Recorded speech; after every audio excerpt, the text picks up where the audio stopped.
Today we're going to be talking about unjamming sticky hips at home.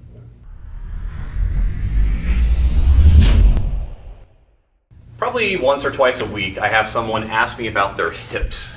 Usually what will happen, someone will come in, they go, "Doc, I slipped on a rock, I jammed my leg, I slipped off a step, my knee got extended and my heel hit the ground really hard and it jammed my hip up into my pelvis." It's very, very common. Usually after these kind of things, people complain about a lot of hip tension. Sometimes they'll talk about groin pain. Sometimes it feels like an adductor pull. So I'm going to show you a very, very simple exercise that you can do to help improve that. Also, if you have a lot of hip tension in squatting, lunging, etc., there are some anatomical factors that come into play. I'm going to do a blog series on that eventually, based off the shape of your what's called acetabulum, the angle of your femoral neck. But for now, let's just assume that you have stickiness in one of these hips. You either have pain or you have difficulty in squatting. So my first recommendation would be to, first of all, test the issue that you have. So if squatting is your issue, go ahead and squat. Notice which leg seems to be more problematic.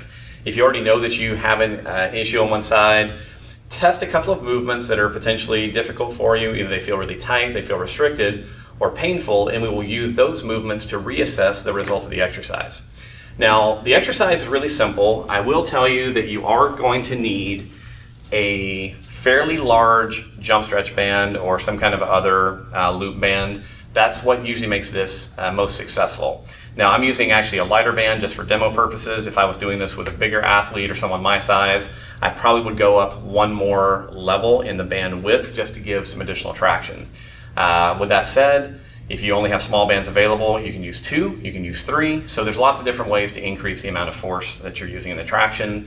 And if you're new to this, I want you to use a low level of intensity anyway to make sure you respond well to it. So please be careful, it is your hip. Essential things. Number 1, we need to make sure we're anchoring in the right spot. So you want to set up a fairly low anchor in the beginning. On this one, I'm maybe 8 or 9 inches off the floor. You can go a little bit higher. You'll see as we work through the movement that sometimes you might want to readjust it. But you want to make sure it's nice and secured because you're going to be using a lot of your body weight. It needs to be secured to something that's not going to move or fall on you as well. Please take note of that. I only say things that have happened, so just be aware. Now, next thing we have to think about is, all right, if I'm going to use this band to traction my own leg without anyone helping me, how I attach it to my leg is really important. Here's the easy way to do it. Number 1, I recommend that you do this with shoes on. These bands tend to grip shoes better than they grip bare feet. And if you do it without shoes or socks on, your skin may pay the price. So I actually recommend putting shoes on. Now, the way that I normally teach people to do this, you take the band, you place it behind your heel. All right, so literally, here's the loop, put your heel inside the loop, then grab the band, cross it over in front of your ankle, so you're making an X, and then sit back a little bit. So we have a basic loop around the ankle. It's crossed in front of the foot, so it's actually very well secured. Now, once I'm in this position, the first thing that you're going to do is you're going to stretch the band out, try to relax the hip, and you're going to lay down. Right? You're just going to lay here and focus on your breathing and focus on trying to let the musculature around the hip relax. Now, usually what I'll do with our clients, because we do all this crazy neuro stuff, is I will have them do either elbow or opposing shoulder circles.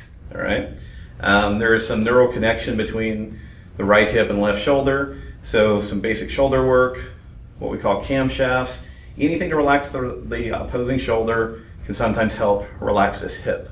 You want to stay here for 30 seconds to a minute, really trying to let this relax. Once you've done that, and again, I'm putting my head down because I actually want you to just lay here and let the band traction the hip.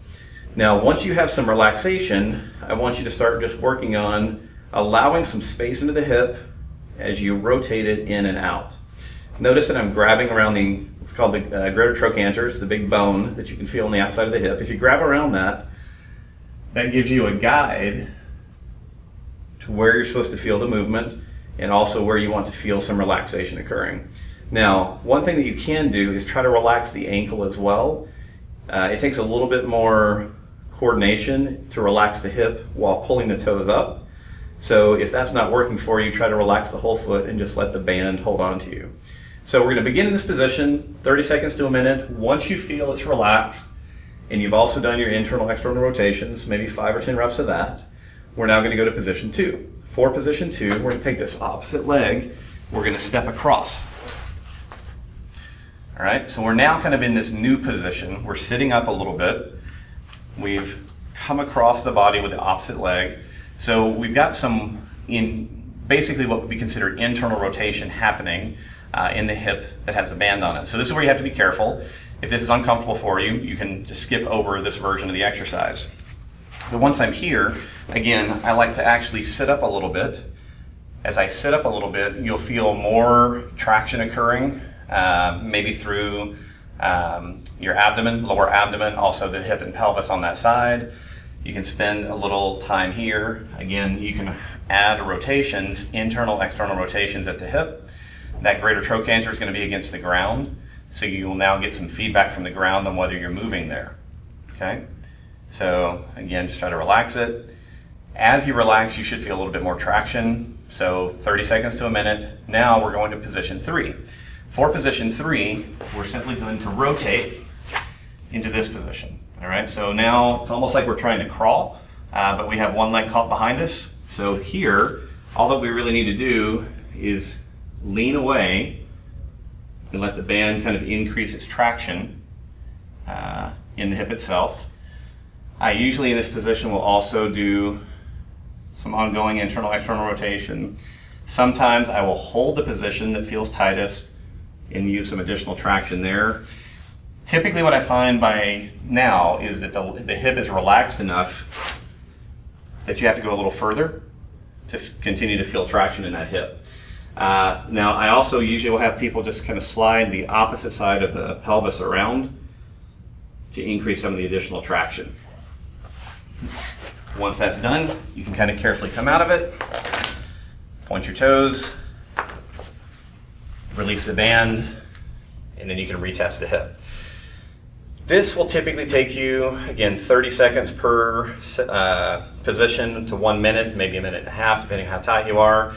But generally what we see, 1.5 minutes to 3, 4, 5 minutes spent with this traction can literally fix issues that you've had forever. So it is absolutely worth taking the time to experiment with the positions, figure out which motions work best for you, and the easiest way to know that is to, after you finished, reassess what the initial problem was. So that's the basics. If you have any questions about this, let us know. Otherwise, good luck, and I hope your hips love it.